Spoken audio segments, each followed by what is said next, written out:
రేపు 5వ తారీఖున ఫీజు పోరు కార్యక్రమాన్ని ఈ రాష్ట్రంలో అన్ని జిల్లా కేంద్రాల్లో కూడా వైఎస్ఆర్ కాంగ్రెస్ పార్టీ ఆధ్వర్యంలో చేపట్టబోతా ఉన్నాం.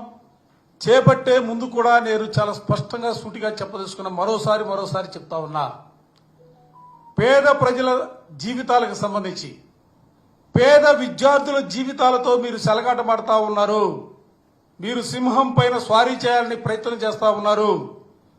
ఇదే విధమైనటువంటి పోకలతో మీరు ముందుకు సాగితే వైఎస్ఆర్ కాంగ్రెస్ పార్టీ ప్రజాస్వామ్యంగా పెద్ద ఎత్తున దీనిపైన కూడా ఉద్యమించడానికి సిద్ధంగా ఉంది.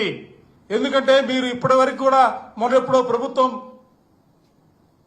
700 కోట్ల పైచీలకు మేము ఇస్తున్నామని చెప్పి ప్రకటన చేశారు. కానీ వాటి వరకు కూడా ₹1 కూడా ఏ ఒక్కరికి కూడా చెందినటువంటి పరిస్థితి లేదు.